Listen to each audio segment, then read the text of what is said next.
আল্লাহ তাআলা কিয়ামতের কঠিন ময়দানে যেদিন স্বামী স্ত্রীকে চিনবে না, স্ত্রী স্বামীকে দেখে পালিয়ে যাবে, বন্ধু বন্ধুরে চিনবে না, পীর সাহেব মুরিদরে চিনবে না, মুরিদ পীর সাহেবরে চিনবে না, দলের কর্মী তার নেতারে চিনবে না, নেতা তার কর্মীরে চিনবে না, বন্ধু বন্ধুরে দেখে পালাবে। এই কঠিন মুহূর্তে সূর্যটা মাথার কাছে চলে আসবে, জমিনটা তামার জমিন হবে, আজকের জমিনের মতো নয়। মানুষ ঘর্মাক্ত, ক্লান্ত, শ্রান্ত মাথার মগজগুলো কানের ছিদ্র আর নাকের ছিদ্র দিয়ে বেয়ে বেয়ে পড়বে। বিশ্বনবী ফরমান, কিয়ামতের ওই কঠিন ময়দানে 7 শ্রেণীর ব্যক্তিকে রব্বুল আলামিন তার আরশের নিচে ছায়া দিবেন। তার মধ্যে প্রথম শ্রেণীর ব্যক্তি হলো ইমামুন আদিল, যে ইনসাফের সাথে বিচার করে, যে জাস্টিস সমাজে সার্ভ করে, যে সুশাসন নিশ্চিত করে, ওই ইমামুন আদিল। আদিল শব্দটা বুঝছেন না? ইন্নাল্লাহা ইয়া'মুরু বিল আদল, পাইছেন? আদিল। 7 শ্রেণীর ব্যক্তিকে আল্লাহ তাআলা সুশীতল আরশের নিচে ছায়া দিবেন, যেদিন তার দেয়া ছায়া ছাড়া কোনো ছায়া থাকবে না। এর প্রথম হচ্ছে ইমামুন আদিল, ন্যায়পরায়ণ শাসক। চিল্লায় বলেন সুবহানাল্লাহ।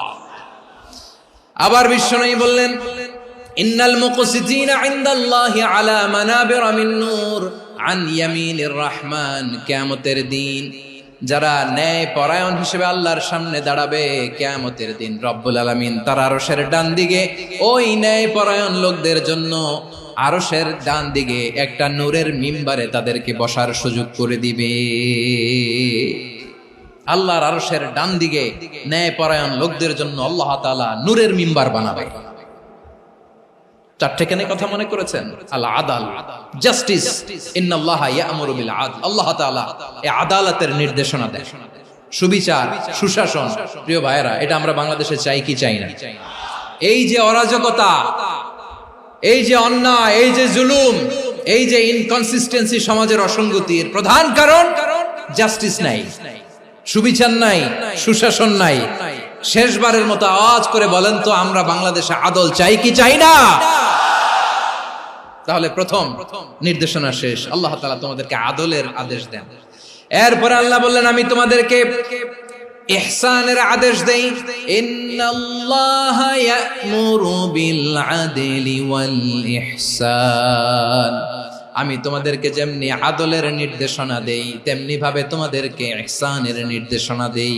ইহসান, আওয়াজ করে সবাই বলেন তো ইহসান। ইহসান মানে কারো প্রতি সফট হার্টেড হওয়া, মহানুভব হওয়া, অনুগ্রহ পরায়ণ হওয়া, অনুগ্রহশীল হওয়া, একে অপরের প্রতি দয়াদ্র হওয়া। একে অপরের প্রতি দয়াদ্র, অনুগ্রহশীল হওয়া ছাড়া মানবিক সমাজ কশিনকালেও গঠন করা সম্ভব না। প্রিয় ভাইয়েরা, সুন্দর আচরণ দিয়ে, ইহসান দিয়ে যা জয় করা যায়, নরম আচরণ দিয়ে যেটা অর্জন করা যায়, কঠোরতা দিয়ে সেটা পারা যায় না। বিষ্ণু ঈসা ইসলাম ইহসান দিয়ে, কোমল আচরণ দিয়ে, তার অনুগ্রহ দিয়ে তিনি অনেক কাফিরের হৃদয়কে জয় করে ফেলেছেন। সাইয়েদনা সুমামা ইবনে উসাল রাদিয়াল্লাহু তাআলা আনহুর কথা মনে পড়ে যায়। তিনি ছিলেন ইয়ামামার বাদশা। মদিনাতে বিশ্বনবীকে হত্যা করার নিয়তে এসেছিলেন। গোপনে গোপনে বিশ্বনবীকে হত্যা করে আবার ইয়ামামাতে তিনি ফিরে যাবেন। কিন্তু কি অবাক করা কাণ্ড, হত্যা করতে পারে নাই, সাহাবাদের হাতে তিনি ধরা পড়ে গেলেন। সাইয়েদনা সুমামা ইবনে উসাল রাদিয়াল্লাহু তাআলা আনহু হত্যার নিয়তে আসলেন, কিন্তু হত্যা করতে পারলেন না। সাহাবারা ওনাকে ধরে ফেললেন, ধরে মসজিদে নববীর পিলারের মধ্যে বেঁধে রাখলেন। সুমামা ইবনে উসাল, সিরাত থেকে শুনে, সিরাত থেকে শোনাচ্ছি, রাদিয়াল্লাহু তাআলা আনহু ইয়ামামার অধিপতি ছিলেন। বিশ্বনবীকে হত্যার জন্য আসছেন, ধরা পড়ে গেছেন, এখন মসজিদে নববীতে বেঁধে রাখছে, তার মানে বন্দী। এখন স্ট্যাটাস কি? বন্দী, ক্যাপটিভ। তো বিষ্ণু ঈসা ইসলাম সাহাবাদেরকে বললেন, তার খোঁজ খবর নিও, সুমামা ইবনে উসালের খোঁজ খবর নিও। সাহাবার বলেন, ইয়া রাসূলুল্লাহ, আপনাকে হত্যা করতে এসেছে, তার তো কঠিন ক্যাপিটাল পানিশমেন্ট হওয়া দরকার, কঠিন শাস্তি হওয়া দরকার। বিশ্বনবী বললেন, না, আমি যেটা জানি তোমরা সেটা জানো না, তোমরা সুমামার সাথে ভালো আচরণ করো। বিশ্বনবী সুমামার কাছে গেলেন। প্রথম দিন যে তিনি কালেমার দাওয়াত দিলেন, ইমানের দাওয়াত দিলেন, ইসলামের দাওয়াত দিলেন, রিসালাতের দাওয়াত দিলেন, আখিরাতের দাওয়াত দিলেন। পরের দিন যে বিশ্বনবী সালাতের দাওয়াত দিলেন, যাকাতের দাওয়াত দিলেন, ইসলাম কি, কিভাবে, কেমন করে পালন করতে হয় চমৎকার আর্টিকুলেট করতে শুরু করলেন। তন্ময় হয়ে সুমামা ইবনে উসাল রাদিয়াল্লাহু তাআলা আনহু বিশ্বনবীর কথাগুলো শুনতে আরম্ভ করলো। একদিন নয়, 2 দিন নয়, টানা 3 দিন বিশ্বনবী সুমামার কাছে ইসলামকে প্রেজেন্ট করেছেন, উপস্থাপন করেছেন। আওয়াজ করে বলেন, কয় দিন? 3 দিন। 3 দিন মসজিদে নববীতে বাধা। আর সাহাবীদেরকে বললেন, তার খোঁজ খবর নিও, তোমরা যে রুটি বানাও এর মধ্যে সবচেয়ে ভালো আটার রুটিটা তারে দিও, সবচেয়ে রিফাইন্ড খেজুর, যেটা পিওর খেজুর, এটা তারে দিও। আর বিশ্বনবী নিজের উট থেকে দুধ দহন করে ওনার বাড়ির এক কর্মচারীকে বলেছেন, দুধ দহন করে সুমামার জন্য নিয়ে যেও। সুবহানাল্লাহ পড়বেন না? সবাই তো অবাক, ইয়ামামা থেকে আসছে নবীকে হত্যা করতে, বিশ্বনবী দেখে তারে জামাই আদর করে। একদিন নয়, 2 দিন নয়, টানা 3 দিন বিশ্বনবী এভাবে সুমামার কাছে যেয়ে ইসলামকে প্রেজেন্ট করতে আরম্ভ করলেন, ইসলামকে উপস্থাপন করতে শুরু করলেন। আর তাকে চমৎকার এন্টারটেইনমেন্ট, আপ্যায়ন দিতে আরম্ভ করলেন। টানা 3 দিন যখন ইসলামের দ্য বিউটিজ অফ ইসলাম, ইসলামের সুমহান বাণী, সৌন্দর্য তার কাছে উপস্থাপন শেষ, তাকে আপ্যায়ন শেষ, বিশ্বনবী বললেন সাহাবাদেরকে, যাও এবার সুমামার হাতের পায়ের রশি দুটো খুলে দাও। সাহাবারা তর্ক জুড়ে দিলেন, লা ইয়া রাসূলুল্লাহ, এমনটা করবেন না, তো ভয়ঙ্কর ভয়ঙ্কর খুনি, কি জানি কি হয়ে যায়। বিশ্বনবী বললেন, না, তার হাতে পায়ের রশিগুলো খুলে দাও। সাহাবারা বিশ্বনবীর কথা মতো তার হাতে পায়ের রশিগুলো খুলে দিল। সুমামা মুহূর্তের মধ্যে মসজিদে নববী থেকে বের হয়, ইয়ামামায় ফিরে না যে মসজিদে নববীর পাশে একটা খেজুর বাগান ছিল, সেখানে চলে গেলেন। সেখানে একটা ছোট্ট কুয়া ছিল, কুয়ার পানি দিয়ে তিনি গোসল করলেন। সুবহানাল্লাহ পড়েন।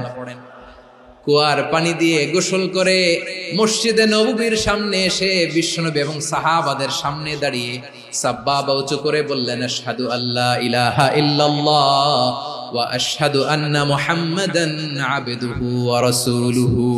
আমি সাক্ষ্য দিচ্ছি আল্লাহ ছাড়া কোনো ইলাহ নাই, আর মুহাম্মদ আল্লাহ তাআলার প্রেরিত বান্দা এবং রাসূল। প্রিয় ভাইয়েরা, ইহসান দিয়ে যা জয় করা যায়, কঠোরতা দিয়ে সেটা কঠিনকালেও জয় করা যায় না। আওয়াজ করে বলেন, ঠিক কি না? এবার সুমামা দাঁড়িয়ে বলে, ওগো নবী, আমি তো কালিমা পড়ে মুসলমান হয়ে গেলাম, এবার শোনেন, এই মুহূর্তের আগে আপনার চেহারার চাইতে নিকৃষ্ট কোনো চেহারা আমার কাছে ছিল না, কিন্তু শাহাদা পাঠ করার পরে আপনার চেহারার চাইতে উত্তম শ্রেষ্ঠ কোনো চেহারা আমার কাছে আর নাই।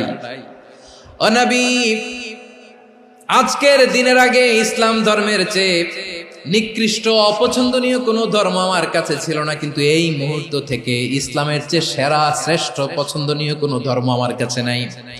নবী গো, আজকের দিনের আগে মদিনার চাইতে অপছন্দনীয় নিকৃষ্ট কোনো শহর আমার কাছে ছিল না, কিন্তু এই মুহূর্তের পর থেকে মদিনার চাইতে কোনো শ্রেষ্ঠ শহর আমার জানা নাই। সে ছিল গমের বড় ডিলার, গম বেচতো। কি বেচতো? তার গম কিনে মক্কার লোকেরা রুটি খাইতো। সে ঘোষণা দিল, আজকে থেকে মক্কাবাসীদের জন্য সব গম আমি হারাম করে দিলাম, মক্কাবাসী এখন না খেয়ে মরে। সুবহানাল্লাহ পড়বেন না?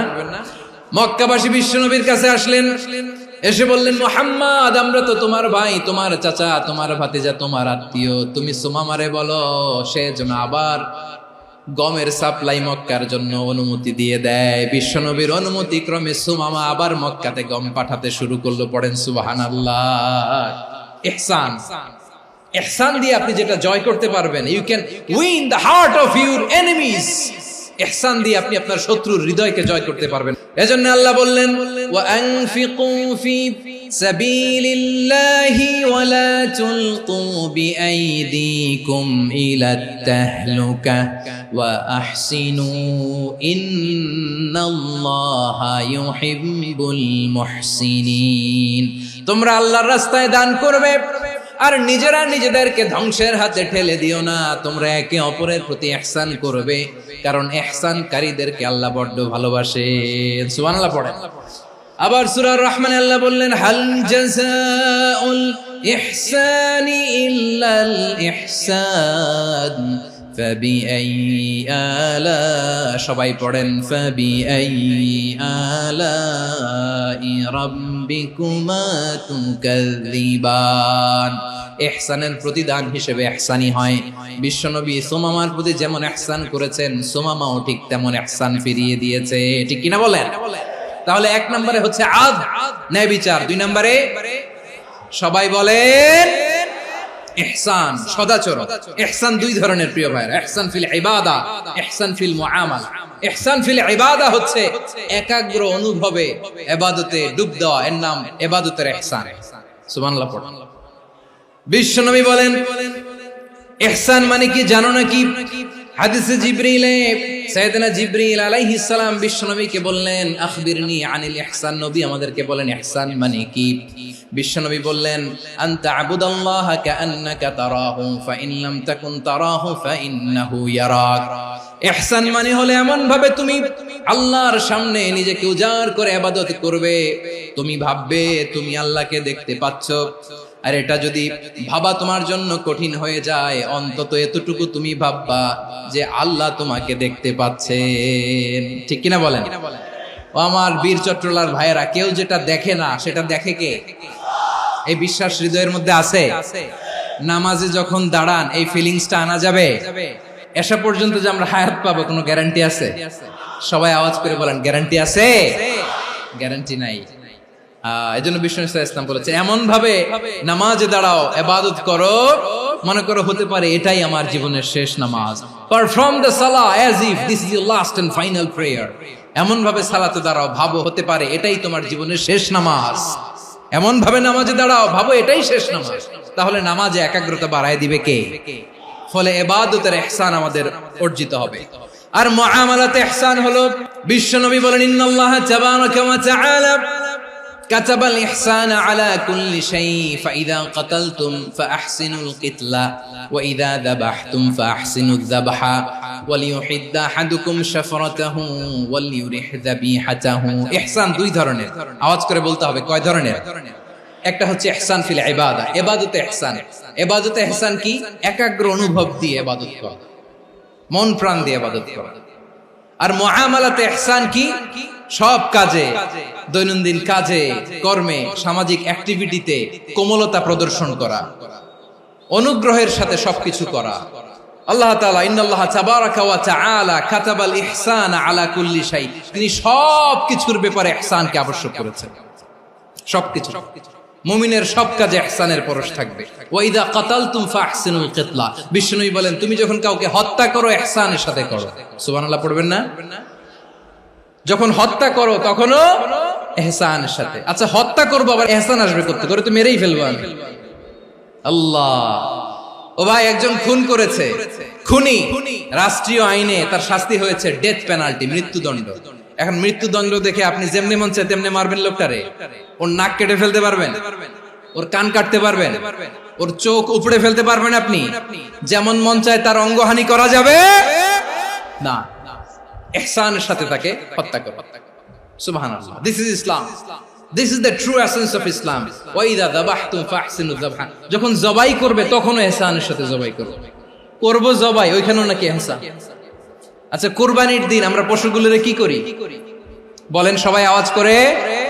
জবাই। জবাই মানে তো এটারে মেরেই ফেলতেছি, একটু পরে তো টুকরো টুকরো করে গোশতগুলো খাবো, এটা তো খাবো, এটা তো মেরেই ফেলবো। বিষ্ণু বলে না, জবাইয়ের মধ্যেও মুমিনের জবাইয়ের ভেতরেও ইহসানের পরশ থাকা চাই।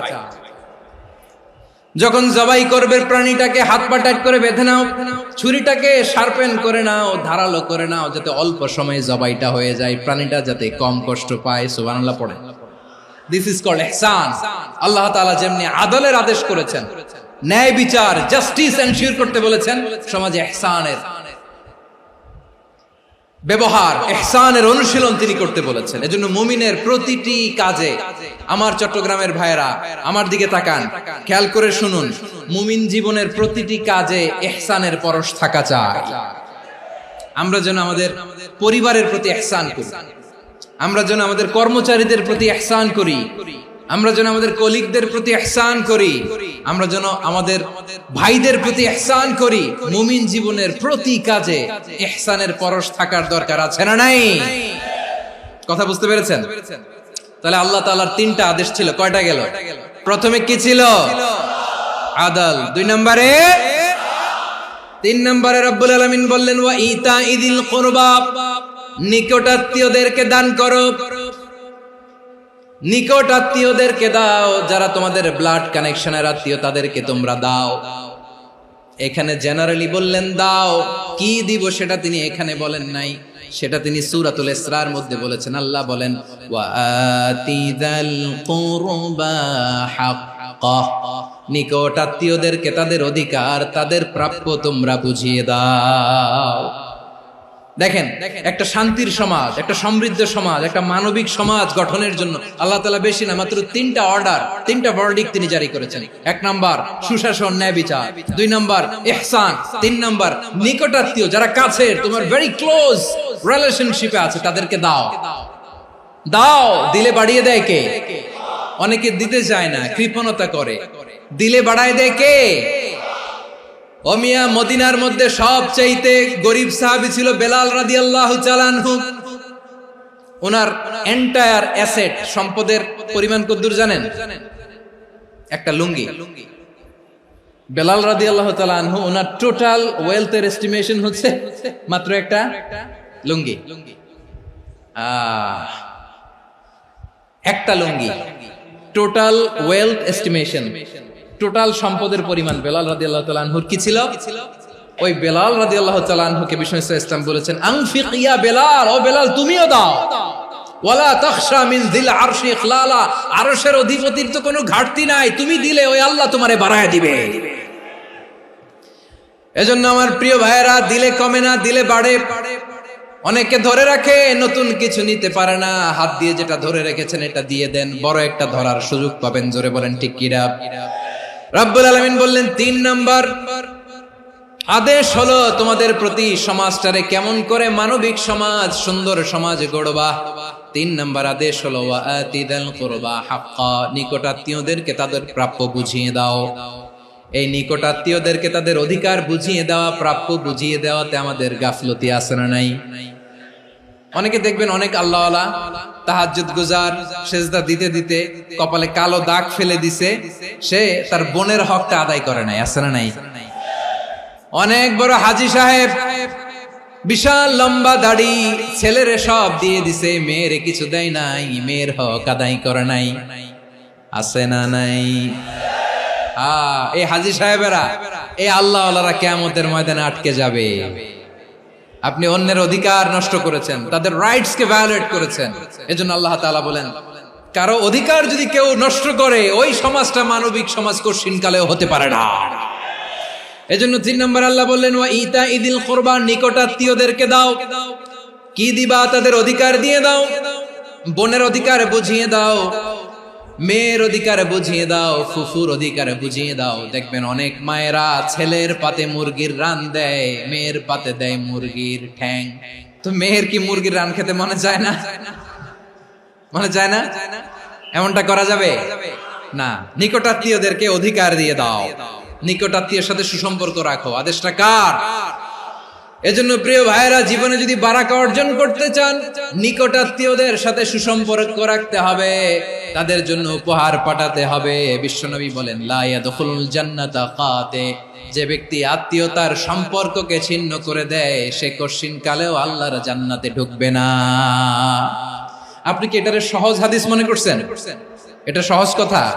আপনি ভাবছেন আপনার নামাজ আপনারে বাঁচাতে পারবে, আপনার রোজা বাঁচাতে পারবে, আপনার তাহাজ্জুদ আপনারে বাঁচাতে পারবে? অধিকার নষ্ট করলে কিছুই আপনারে বাঁচাতে পারবে না। এজন্য নিকট আত্মীয়দেরকে দিতে হবে বেশি বেশি। বিশ্বনবী বলেন ইন্না সাদাকাতা আলাল মিসকিনি সাদাকা ওয়া আলা যির রাহিমি ইসনাতান সাদাকাতুন ওয়া সিলা। মিসকিন রে দান করলে শুধু দানের সওয়াব হয়, নিকট আত্মীয়কে দান করলে 2টার সওয়াব হয়, সাদাকার সওয়াব হয়, আবার আত্মীয়তার বন্ধন অটুট রাখার সওয়াব হয়ে যায়। আবার বিশ্বনবী বললেন মান সাররাহু আইয়ুবসাতা লাহু ফি রিজকিহি ওয়া ইনসালাহু ফি আসারিহি ফালইয়াসিল রাহিমা। যে ব্যক্তি তার রিজিকের প্রশস্ততা চায় আর হায়াতে বরকত চায়, সে যেন তার আত্মীয়ের সাথে সুসম্পর্ক রাখে। আমার প্রিয় চট্টলার ভাইয়েরা, আমাদের রিজিক বাড়ুক, এটা আমরা চাই কি চাই না? সবাই চান? হ্যাঁ, আমাদের রিজিকে প্রশস্ততা আসুক, চাই কি চাই না? আমাদের হায়াতে বরকত আসুক, আমরা চাই কি চাই না? এই দুইটা যদি চান তাহলে নিকটাত্মীয়দের সাথে সুসম্পর্ক রাখবেন। পারবেন? তাহলে সমাজটারে মানবিক সমাজ বানায় দিবে কে? তিনটা আদেশ চলে গেল। 1 নম্বরে কি ছিল? 2 নম্বরে, 3 নম্বরে নিকটাত্মীয়দেরকে দান। আল্লাহ তাআলা তিনটা জিনিসের যেমনি আদেশ করেছেন, অনুরূপ ভাবে তিনটা বিষয় তিনি বারণ করেছেন, নিষেধ করেছেন, ওগুলোর কাছেও যাওয়া যাবে। রাব্বুল আলামিন বলেন, ওয়ায়ানহা আনিল ফাহশাই ওয়াল মুনকারি ওয়াল বাগি। আমি যেমনি তিনটি বিষয়ে আদেশ করলাম, অনুরূপ ভাবে তিনটি বিষয়ে বারণ করলাম, নিষেধ করলাম। আমার 1 নাম্বার নিষেধাজ্ঞা হলো অশ্লীলতার প্রতি। ফাহশা, ওয়ায়ানহা আনিল ফাহশা, আল্লাহ তাআলা অশ্লীলতাকে নিষেধ করেছেন। কোন জিনিসকে? সবাই বলুন, কোন জিনিসকে? যত ধরনের, যত টাইপের, যত ক্যাটাগরির অশ্লীলতা হতে পারে সব অশ্লীলতাকে হারাম করেছেন কে? ফাহশা মানে কি? কথায়, কাজে, আচরণে, কমেন্ট, ফেসবুকের কমেন্টসে যত ধরনের নোংরামো আছে, যত ধরনের অশ্লীলতা আছে, এটাকে আরবিতে বলে ফাহশা। রাব্বুল আলামিন বলেন, কুল ইন্নামা حرم ربي الفواحش ما ظهر منها وما بطن। ও নবী, আপনি বলে দেন, আমার রব প্রকাশ্য, অপ্রকাশ্য, স্পষ্ট কিংবা অস্পষ্ট, দৃশ্যমান কিংবা অদৃশ্যমান সব অশ্লীলতাকে হারাম করেছেন। সব ধরনের অশ্লীলতা হারাম। আল্লাহ তাআলা আমাদেরকে অশ্লীলতা থেকে বাঁচান। এবার বলেন, আমাদের সমাজে অশ্লীলতা আছে না নাই? অশ্লীলতা নানা ভাবে, নানা নামে, নানা মোড়কে আমাদের সমাজে আছে না নাই? সংস্কৃতির নামে, ফ্যাশনের নামে, বিনোদনের নামে, উপন্যাসের নামে, কনসার্টের নামে অশ্লীলতা আছে না নাই? আপনি দেখেছেন কনসার্টগুলোর অবস্থা? আমাদের তরুণ তরুণীরা, আমাদের যুবক যুবতীরা, আমাদের জেনজিরা, কি অবস্থা ওইখানে? কনসার্টের নামে অশ্লীলতা আছে না নাই? ছেলে মেয়ে একে অপরকে জড়ায় ধরতেছে, একে অপরকে চুমু খাচ্ছে, প্রকাশ্যে, দিবালোকে, গণমানুষের সামনে। আল্লাহ তাআলা এই অশ্লীলতা থেকে আমাদেরকে বেঁচে থাকতে বলেছেন। রূপালী জগতের নামে অশ্লীলতা আছে না নাই? এই টার্মটা আপনারা জানেন না? রূপালী জগৎ কি জগৎ? আসলে কি রূপালী জগৎ না অন্ধকার জগৎ? আমার বোনেরা, আপনাদেরকে যে কি বলে তারা বুঝায়, রূপালী জগৎ শুনেই আপনি ভরকে যাবেন না। রূপালী জগতে যে নারী যত বেশি উলঙ্গ, সে নাকি তত বেশি সাহসী। জানেন? বলে এটা একটা সাহসী নারী, খুব সাহসী পদক্ষেপ তার। যত বেশি শরীর থেকে কাপড় নামাতে পারবে, যত বেশি বস্ত্রহীন হয়ে নিজেকে প্রেজেন্ট করতে পারবে, সে নাকি তত বেশি সাহসী। আমার চট্টলার ভাইয়েরা, শয়তানের প্রথমে এজেন্ডা ছিল বনি আদমকে বস্ত্রহীন করা। সে আদম এবং হাওয়া আলাইহিস সালামকে নিষিদ্ধ গাছের ফল খাইয়ে তাদেরকে বস্ত্রহীন করেছে। এই জামিনেও সে আমাদেরকে বস্ত্রহীন করতে চাইবে। এই রূপালী জগতের নামে তারা এটা করে। আমার প্রিয় বোনেরা, আপনি জানেন না আপনার দাম কত? ওরা আপনাদেরকে বিজ্ঞাপনের সস্তা পণ্য বানাতে চায়। ওরা আপনাদেরকে ওদের ভোগের লিপসার টুলস বানাতে চায়। ওরা আপনাদেরকে দিয়ে ওদের খায়েশ পূরণ করতে চায়। এটা আপনাদের জন্য মোটেও ডিগনিটি নয়, এটা আপনাদের জন্য সম্মান নয়। আপনার সম্মান শালীনতায়, আপনার সম্মান হেজাবে, আপনার সম্মান ভদ্রতায়, আপনার সম্মান আপনার ডিসেন্ট পোশাকে। পোশাক বলে দেয় এই নারীটা ভদ্র না অভদ্র। পোশাক বলে দেয় এই মেয়েটা কোন ঘরের মেয়ে। আপনি জানেন না, আপনার সস্তা পণ্য বানায়, ভোগের পণ্য, বিলবোর্ডে আপনাকে উলঙ্গ করে উপস্থাপন করে। এই অশ্লীলতার সাথে ইসলামের কোনো সম্পর্ক।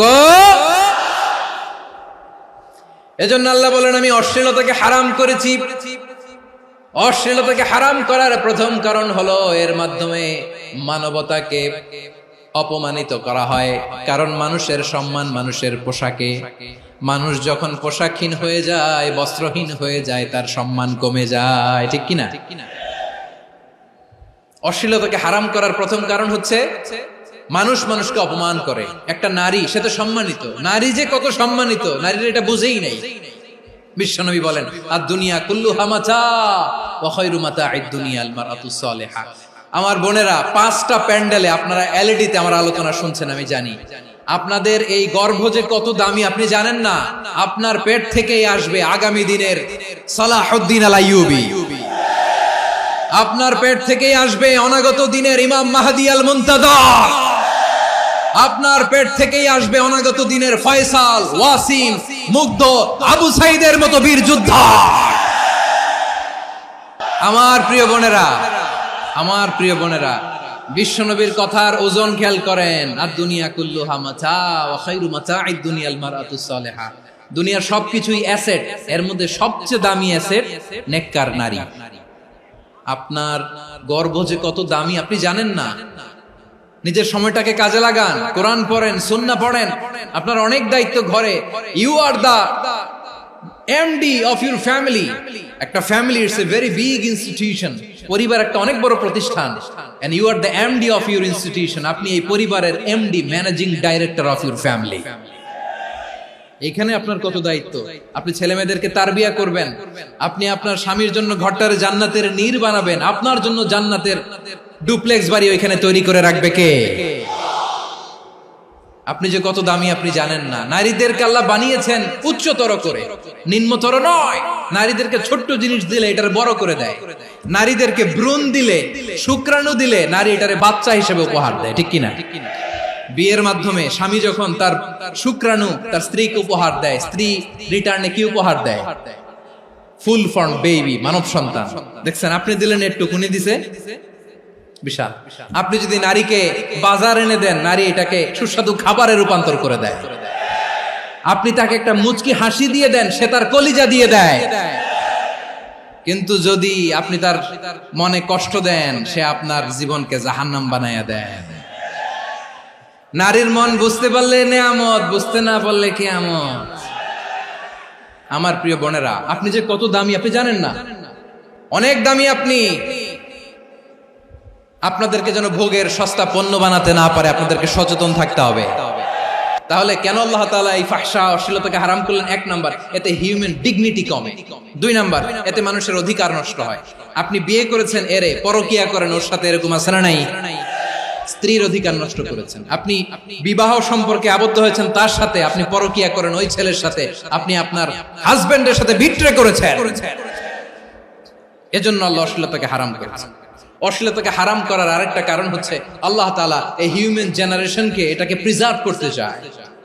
হিফজুন নাসল, এটা মাকাসিদুশ শরিয়ার অনেক গুরুত্বপূর্ণ একটা মাকাসিদ, অনেক গুরুত্বপূর্ণ। আপনার নাসল, আপনার জেনারেশনকে সংরক্ষণ করা। এই যে আসতেছে ফেব্রুয়ারি, কত ফেব্রুয়ারি জানো? এটা কি বিশ্ব ভালোবাসা দিবস? হ্যাঁ, কি দিবস? এই বিশ্ব ভালোবাসা দিবসের সাথে মুসলমানদের কোনো সম্পর্ক নাই। আমার প্রিয় ভাইরা, এই যে আপনি অবৈধ সম্পর্কে জড়ালেন, কেন আল্লাহ অশ্লীলতাকে হারাম করেছে দেখেন। বলতেছিলাম যে এটা আপনার নাসল, আপনার জেনারেশন, আপনার লিনিয়েজ, আপনার বংশকে প্রিজার্ভ করা। কে কার বাবা, কে কার মা, বাবা মা জানা, প্রজন্মকে প্রিজার্ভ করা, এটা ইসলাম ওয়াজিব করে দিয়েছে। এই যে অবৈধ সম্পর্কের কারণে, বিশ্ব বেহায়া দিবসের কারণে, এগুলোর আউটকাম, আউটপুট হিসেবে মাঝে মাঝে এই ঢাকা মেডিকেলের ডাস্টবিনে নবজাতকের বাচ্চার কান্নার আওয়াজ শুনতে পাওয়া যায়। চট্টগ্রাম মেডিকেলের ডাস্টবিনে নবজাতকের কান্না শুনতে পাওয়া যায়। বীর চট্টলার মুসলমানেরা বুঝতে পারলে আওয়াজ করে বলেন, এই যে চট্টগ্রাম মেডিকেলে যে নবজাতকটা পাওয়া গেল, ওর বাবাকে আমাকে বলেন, ওর মাকে, ও কোন ফ্যামিলির সন্তান কেউ জানে?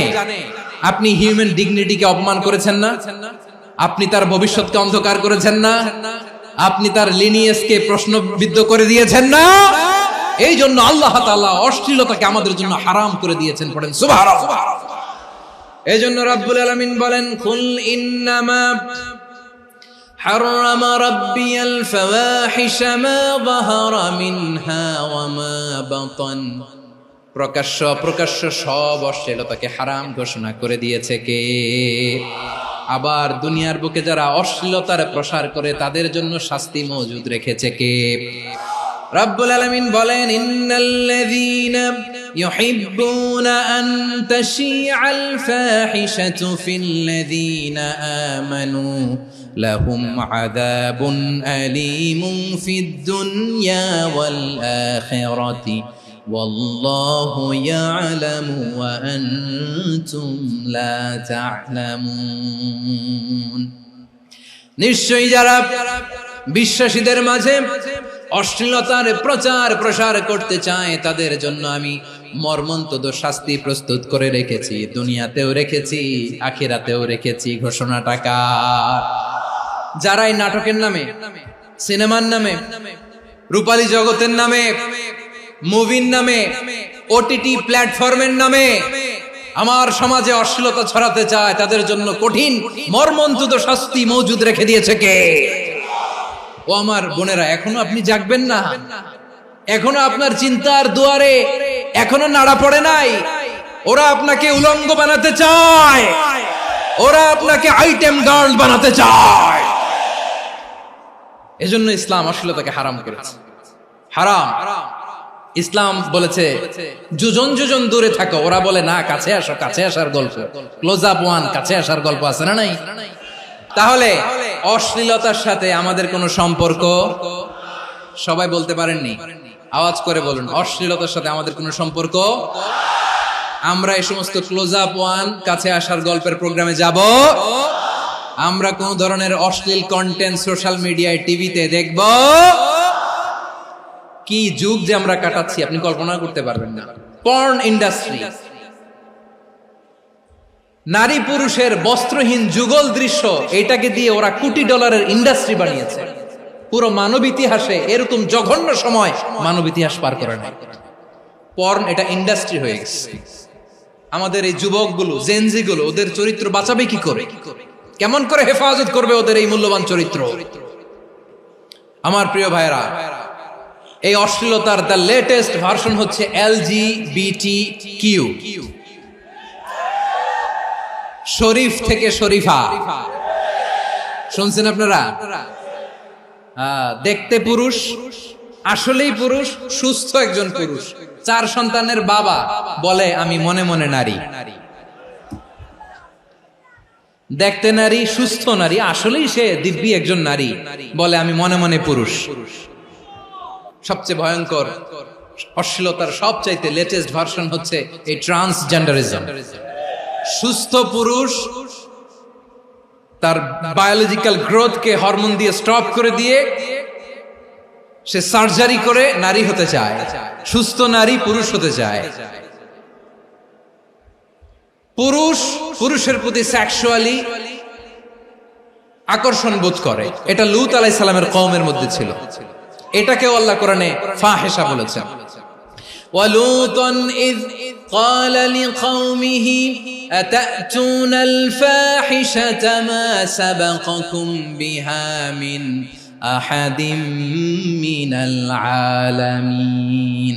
লূত আলাইহিস সালাম বললেন, তোমরা কি এমন এক অশ্লীল কার্যক্রমে ডুব দিলে নাকি যেটা গোটা বিশ্বের কেউ কখনো করে নাই, তোমরাই প্রথম করেছো? পড়েন নাউযুবিল্লাহ। এই পশ্চিমের এই রোগ আমার দেশে যেন আসতে না পারে, আমাদের সজাগ থাকতে হবে। প্রিয় ভাইরা, চিল্লায় বলেন ঠিক কি না?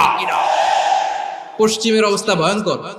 পাশ্চাত্যে, আমি যুক্তরাষ্ট্রে ছিলাম অনেকদিন, কয়েক মাস, বিভিন্ন স্টেটে ঘুরেছি।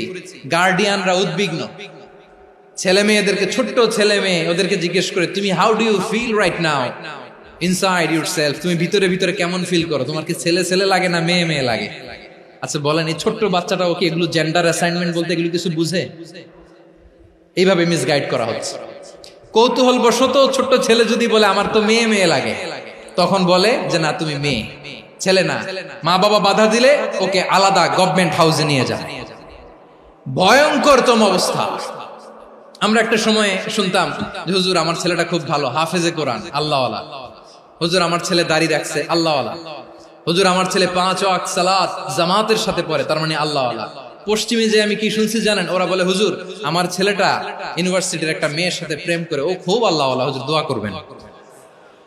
এর কারণ ওদের কাছে আল্লাহওয়ালার ক্রাইটেরিয়া হচ্ছে, হুজুর আমার ছেলেটা আরেক ছেলের পছন্দ করে নাই, আমার মেয়েটা আরেক মেয়েকে ভালোবাসে নাই, এজন্য আমার ছেলেটা আল্লাহওয়ালা, হুজুর ওর জন্য একটু দোয়া করে দিয়ে। কি চ্যালেঞ্জ ওরা ফেস করতেছে। ওনার ছেলে যে আরেক ছেলেরে বিয়ে করবে না, এটাতেই উনি খুশি যে আলহামদুলিল্লাহ আমার ছেলেটা একটা মেয়েরে ভালোবাসে, আমার মেয়েটা একটা ছেলেরে ভালোবাসে, মানে এটা খুব আল্লাহওয়ালা। নাউজুবিল্লাহ পড়তে পারলেন না? এজন্য অশ্লীলতার সাথে আমাদের কোনো সম্পর্ক। রাব্বুল আলামিন বলেন ওয়ায়ানহা আনিল ফাহশাই ওয়াল মুনকারি ওয়াল বাগি, তিনটা জিনিসকে আমি নিষিদ্ধ করলাম। এক নাম্বার হলো ফাহশা, অশ্লীলতা। দুই নম্বরে হলো মুনকার, সমস্ত মন্দ কাজ। মুনকার মানে হচ্ছে যত মন্দ কাজ, খারাপ কাজ, বাজে কাজ, এটার বলে মুনকার। এটার কি বলে? আপনারা পড়ছেন না, তা'মুরুনা বিল মা'রুফি ওয়া তানহাউনা আনিল মুনকার। সৎ কাজের আদেশ, অসৎ কাজের নিষেধ। মুনকার, মুনকার হচ্ছে মানুষের স্বাভাবিক বিবেকবোধ যেটাকে খারাপ বলে, ওইটাই মুনকার। পৃথিবীর সব আসমানি গ্রন্থ যেটাকে খারাপ বলেছে, মানুষের স্বাভাবিক বিবেকবোধ যেটাকে খারাপ বলেছে, এগুলো সব মুনকার। যেমন ইফতিজিং, এটা কি ভালো না খারাপ? মজুদদারি, খাদ্যে ভেজাল দেওয়া, ওজনে কম দেওয়া, মাছে ফরমালিন মিশানো, চাঁদাবাজি, টেন্ডারবাজি, দখলবাজি, এগুলো আমাদের স্বাভাবিক বিবেকেই বলে এগুলো খারাপ, এগুলো হচ্ছে মুনকার। আল্লাহ তাআলা এই মুনকার থেকে আমাদেরকে বেঁচে থাকতে বলেন, আর শয়তান এই মুনকারের প্রতি আমাদেরকে উদ্বুদ্ধ করে। আল্লাহ তাআলা বললেন, ইয়া আইয়ুহাল্লাযীনা আমানু লা তাত্তাবিউ খুতুওয়াতিশ শাইতান ওয়া মান ইয়াত্তাবি' খুতুওয়াতিশ শাইতানি ফাইন্নাহু ইয়া'মুরু বিল ফাহশাই ওয়াল মুনকার। আল্লাহ বললেন, আমার গোলামেরা শোনো শোনো, ও আমার বিশ্বাসী বান্দারা খবরদার, তোমরা কশিনকালেও শয়তানের পদাঙ্ক অনুসরণ করবে না, কারণ শয়তান তোমাদেরকে অশ্লীলতা এবং মন্দ কাজের দিকে উদ্বুদ্ধ করে। আমাদের কাজ হচ্ছে শয়তান আমাদেরকে যেদিকে নিতে চায় আমরা তার উল্টা দিকে যাব। শয়তান এই মন্দ কাজকে আমাদের কাছে বিউটিফাই করে, চাকচিক্যময় করে আমাদের সামনে উপস্থাপন করে। এজন্য আল্লাহ বলেন মুনকারকে থামাতে হবে, মুনকার প্রতিরোধ করতে হবে। মুনকার প্রতিরোধের দায়িত্ব শুধু আমাদের নাকি? শুধু আপনার খতিব সাহেবের, ইমাম সাহেবের, নাকি মুসলিম উম্মার সবার? আওয়াজ করে বলুন, মুনকার অসৎ কাজ প্রতিরোধের দায়িত্ব কার? রাব্বুল আলামিন বলেন, কুনতুম খায়রা উম্মাতিন উখরিজাত লিন-নাসি তা'মুরুনা বিল মা'রুফি ওয়া তানহাউনা আনিল মুনকার। তোমাদেরকে শ্রেষ্ঠ জাতি করে জমিনের মধ্যে আবির্ভূত করা হয়েছে, যাতে করে তোমরা জমিনের ভেতরে সৎ কাজের আদেশ করতে পারো আর অসৎ কাজের নিষেধ করতে পারো। উম্মাহ, কুনতুম খায়রা, তাহলে গোটা উম্মার দায়িত্ব, এটা বুঝতে পারছেন তো? আচ্ছা, আরো নিচে আসেন। এরপরে আল্লাহ বললেন, শুধু উম্মাহ না, এই জমিনের রাজত্ব আমি যাদের হাতে দেই, এই জমিনের মালিক আমি যাদেরকে বানিয়ে দেই, যাদেরকে আমি সরকারের দায়িত্ব দেই, তাদেরকেও মুনকার প্রতিরোধের দায়িত্ব দিয়েছে কে?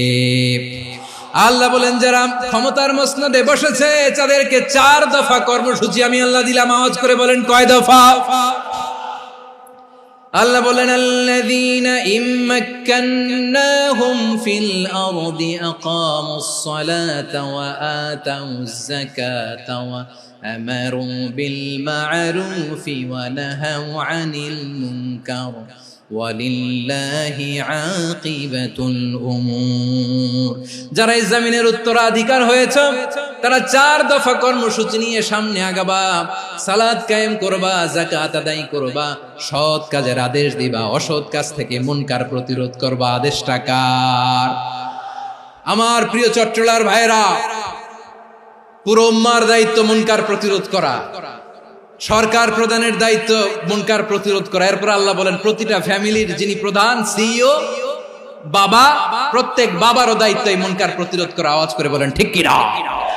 যেমনটি সাইয়েদনা লুকমান আলাইহিস সালাম ওনার কলিজার টুকরা সন্তানকে আদেশ করেছেন, ইয়া বুনাইয়া আকিমিস সালাতা ওয়া'মুর বিল মা'রুফি ওয়ানহা আনিল মুনকার। পড়েন সুবহানাল্লাহ। বাবা ছেলেকে সবক দিচ্ছে।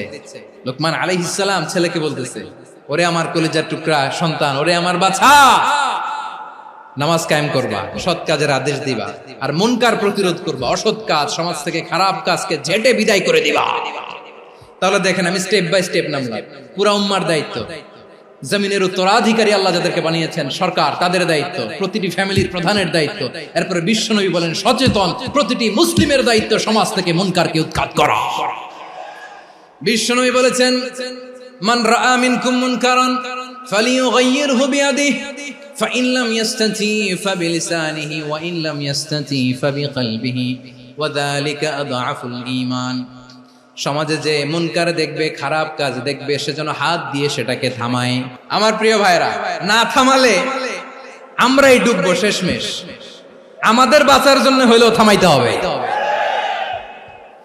রব্বুল আলামিন বলেন, ওয়াত্তাকু ফিতনাতাল লা তুসিবান্নাল্লাযীনা যালামু মিনকুম খাসসা। ও আমার গোলামেরা, ওই আযাবকে ভয় করো যে আযাব যখন আমি জমিনের বুকে পাঠাই, শুধু জালেমদেরকেই মারি না, আলেমদেরকেও মারি। আযাব যখন আসে তখন শুধু জালিমই মরে না, আলেমও মরে। জানেন, মুসা আলাইহিস সালামের পায়ে একবার লাল পিঁপড়া, তো উনি রেগে মেগে পাশি দেখে লাল পিঁপড়ার বাসা, পা দিয়ে ডলে মুছে সবগুলো পিঁপড়া মেরে ফেলছে। এই ঘটনাটা আল্লাহ ঘটিয়েছেন। এজন্য মুসা আলাইহিস সালাম ছিলেন কালিমুল্লাহ, সরাসরি আল্লাহর সাথে কথা বলতেন। তিনি আল্লাহকে জিজ্ঞেস করেছিলেন, আল্লাহ তুমি যখন কোন জনপদে আযাব পাঠাও, শাস্তি দাও, ওখানকার শুধু জালেমরাই তো মরে না, ভালো মানুষগুলাও মরে, তো আযাব দিবা মুশরিকদের উপর দিবা, অবাধ্যদের উপর দিবা, ভালো মানুষগুলোরে মারো কেন? আল্লাহ বললেন, মুসা তোমার যে কামড় দিছিল পায়ের মধ্যে পিঁপড়া, কয়টা পিঁপড়া? একটা পিঁপড়া, তো সবগুলারে মারলা কেন? রেগে মেগে পুরো পিঁপড়ার বাসা ভেঙে মেসাকার করলা কেন? আমি যখন অ্যাকশনে যাই, আমি যখন শাস্তি দেই, তখন এত বাস বিচার করা হয় না, বাস বিচার করা যায় না। যখন অ্যাকশনে যাওয়া হয়, ওইটা ডাইরেক্ট অ্যাকশন হয়ে যায়। চিল্লায় বলো ঠিক কিনা? এজন্য আমাদের বাঁচার জন্য হলেও এই পাপ থামাতে হবে, এই শয়তানের অট্টহাসি থামাতে হবে, অন্যায় অপরাধ সমাজ থেকে আমাদের থামাতে হবে। কারণ আযাব আসলে ওরাও মরবে, আমরাও মরব। একটা জাহাজ 2 তলা, আপনি আছেন 2য় তলায়। নিচের তলার কিছু লোক জাহাজের তলা ছিদ্র করতে আরম্ভ করছে। কি ছিদ্র করতেছে? আচ্ছা, জাহাজের তলা ছিদ্র করলে তলা দিয়ে কি ঢুকে? এখন আপনি যদি বলেন আমার কি, আমি তো 2 তলায়, আমি তো ভালো আছি, ওরা ছিদ্র করে ওরা মরবে। আসলে কি শুধু ওরা মরবে? তলা দিয়ে যখন পানি ঢুকবে, জাহাজ ডুবলে আপনিও মরবেন। এজন্য নিজে মরার আগে ওই পাগলগুলোর নিচতলায় যে থামাতে হবে। চিল্লায় বলেন ঠিক কিনা? এজন্য আল্লাহ বললেন, মুনকার প্রতিরোধের দায়িত্ব সমাজের টপ টু বটম সবার। এজন্য মুনকার প্রতিরোধ করার দরকার আছে না নাই? সমাজে এই যে ইফটিজিং হয়, আপনার বোনের বয়সী একটা মেয়েকে কিছু বখাটে টিটকারি করে, এই বলে সেই বলে, নোংরা কথা বলে, রাস্তায় দেখেও আপনি পাশ দিয়ে না দেখার মতো চলে যান কেন? আপনি দাঁড়ান না কেন? আপনি দাঁড়ালেই তো থেমে যাবে, কারণ সত্যের যে শক্তি, তার সামনে মিথ্যা মুখ থুবড়ে পড়ে। আপনার সামনে ও কিছুই না, নাথিং। আপনি দাঁড়ান, ওকে প্রশ্ন করেন যে আমার বোনকে তুমি ডিস্টার্ব করো কেন? আপনাকে দেখে আরো 5 জন দাঁড়াবে, 5 জনকে দেখে আরো 10 জন দাঁড়াবে। আমাদের নীরবতা আর আমাদের নিশ্চুপ থাকাই জালিমদেরকে আরো শক্তিশালী জালিম বানিয়েছে।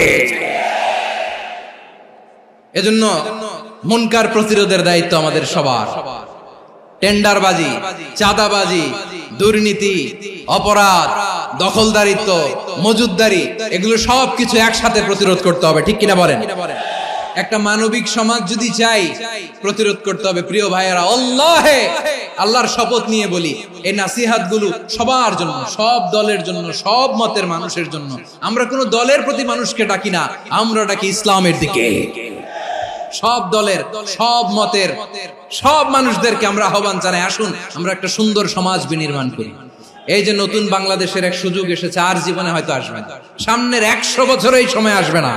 আসুন দেশটাকে আমরা সাজাই, আসুন আমরা দুর্নীতি বন্ধ করি, আসুন আমরা চাঁদাবাজি বন্ধ করি, আসুন আমরা দখলদারিত্ব বন্ধ করি, আসুন আমরা এক দল আরেক দলকে নিশ্চিহ্ন করার যে রাজনীতি, এটা বন্ধ করি।